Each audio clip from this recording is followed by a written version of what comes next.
Hello, I'm ready to begin our next recording of lecture for Module 2. And this is for the module entitled Understanding Student Differences. So first of all, the objectives for this module to describe the importance of teachers understanding racial and cultural backgrounds of their students, how to treat both male and female students fairly in the classroom, and create a safe climate for students of all sexual orientations, compare and contrast the effectiveness and appropriateness of multicultural education, and to discuss how culturally responsive teaching is grounded in the belief that culture affects not just values and beliefs, but also ways of thinking and processing information. In the United States, we have been known as the melting pot, and so that has resulted in quite a bit of cultural diversity. And federal legislation and court decisions have led to greater inclusiveness. The Elementary and Secondary Education Act of 1965, which was reauthorized in 2015, required compensatory education for low-income students, meaning it needed to give some students a leg up that they needed in order to be on the same level as students from higher incomes. So the Head Start program was brought about for that purpose, and was supposed to help students be prepared for kindergarten. Brown versus the Board of Education in Topeka addressed iniquities of racial and ethnic minority students. The Bilingual Education Act and Limited Proficiency in 1974 referred to English language learners, and PL 94-142 was about students with disabilities. So we will be looking at these a little closer, but cultural diversity is a product of racial and ethnic diversity, linguistic, meaning about languages, socioeconomic, gender, sexual orientation, and diverse abilities. There's a disparity in teacher and student makeup in our schools. Whereas students are 44% racial or ethnic minorities, teachers are about 84% white. Whereas students are about equally male and female, teachers are 76% female.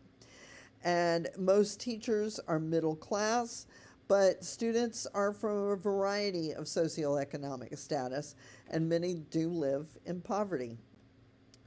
We have linguistic differences. 5.3 million students are English language learners. That's about 10% of the student population. More than 400 different languages are spoken in U.S. schools. 75% of those are Spanish speakers, and 75% of the English language learners were born in the United States. Bilingual education's purpose is to develop literacy in two languages. In a transition model, we have intensive English instruction and content area instruction in the dominant language with a transition to all English. And the maintenance model gives equal time to two languages, and there's no transition to English only. With English immersion, you develop literacy in English only. And English teachers use simple, understandable phrases.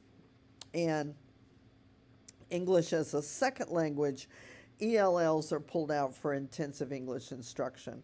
And these programs are unique to the students' needs and abilities. With socioeconomic diversity, this is referring to occupational status, income, educational attainment.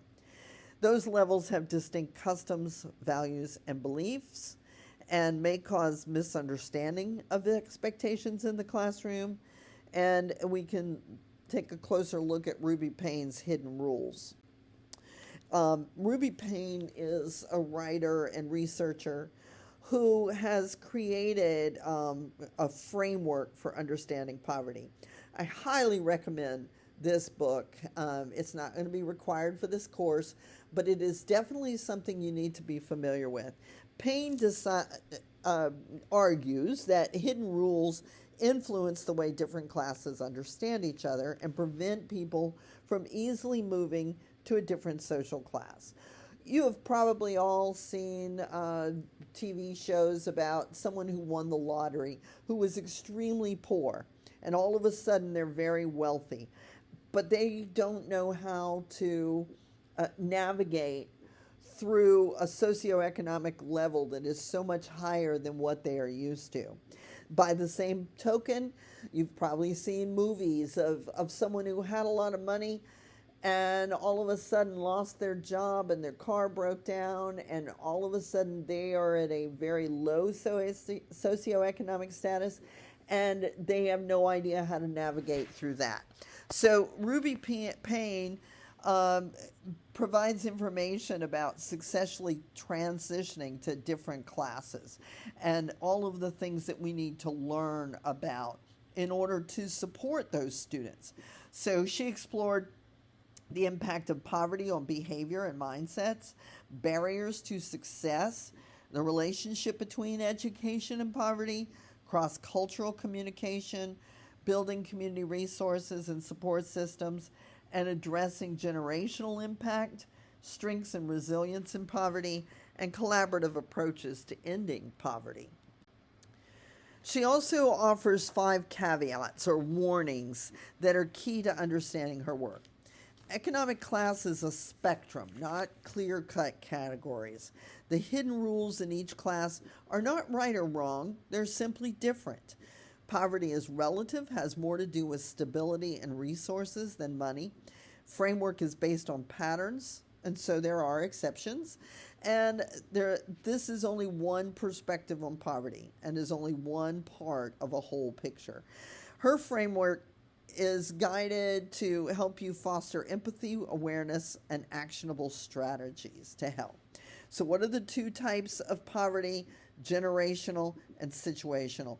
Generational is where you see a family who has lived below the poverty level for multiple generations. There's no way to get out of it because there's never enough money for education to provide everything that you need for resources, and so that generational poverty continues.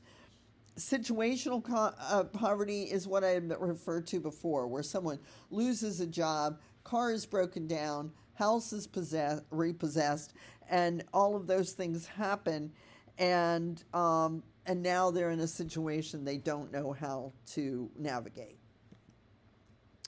So there are many hidden rules among classes from Ruby Payne's Understanding Poverty. And I'm not going to read through all of these because you can go to the PowerPoint and review those further. But for example, let's look at clothing. Clothing, if you're in poverty, clothing is valued for individual style and expression of your personality. Middle class, clothing is suited for its quality and valued for its quality and acceptance into the norm of middle class. Label is important. And then in a wealthy area, clothing is valued for its artistic sense and expression, and designers are important. So that's just one of the categories, and you can read through these further. Another researcher, Shirley Bryce Heath, has researched and has determined that lower socioeconomic status people have less interactions between adults and children. The middle level has better interactions between adults and children. I might comment that many times the wealthy also have lesser interactions between adults and children, because they may have nannies and that type of person go off to summer camps and not have those interactions. The purpose of interaction in lower socioeconomic is knowledge gathering. In middle socioeconomic levels, it's knowledge building.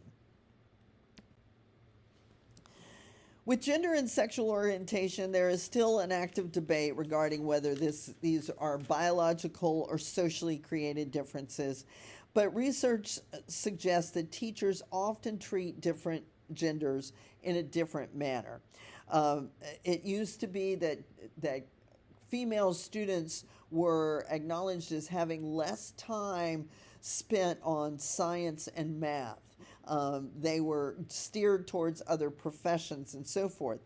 More recently, concerns have gathered about boys falling behind in school, that girls seem to be surpassing them. You can go to schools and see for several years their valedictorian have been females rather than males. And so this has created some concerns. Gender orientation is an issue that might start in the middle level, and teachers need to establish safe and supporting learning environments. As I mentioned, we have been known as a melting pot up to the 1960s, in which schools emphasized assimilation. Immigrants were expected to give up their language, give up their customs, and they were taught in English only and are taught American beliefs and values. Cultural pluralism occurs in schools that promote diversity and avoid a single cultural dominance. Curricula is more diverse. So this is where you might hear when holidays are being covered, you're not just talking about Christmas or Hanukkah. You might also be talking about Eid and Muslim holidays and Hindu holidays and other religions, Native American customs, and so forth. Assimilation is when you incorporate minority groups into the dominant mainstream culture.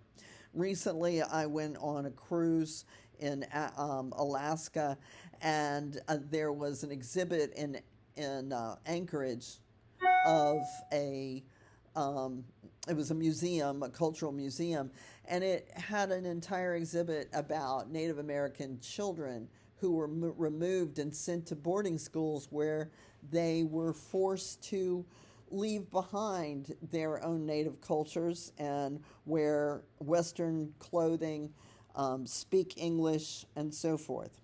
Separatism is where each group maintains their own identity without fitting into the dominant culture.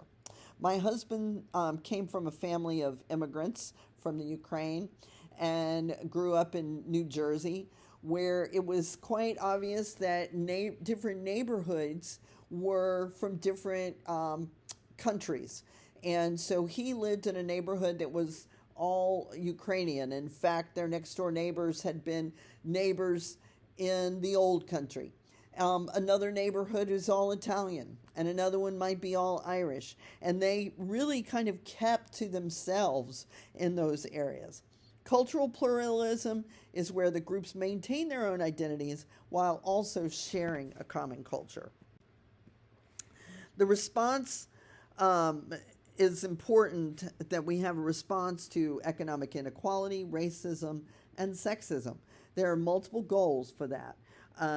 Reduce prejudice and foster tolerance, improve academic achievement of minorities, build commitment to American ideals, and to incorporate minority perspectives into the curriculum. There are lots of approaches to multiculturalism, exploring the contributions, adding those together, a transformational kind of situation, and social action and awareness. The positives of multicultural education: improve self-image of minority students, positive racial attitudes among all students, and improved academic achievement of minority students.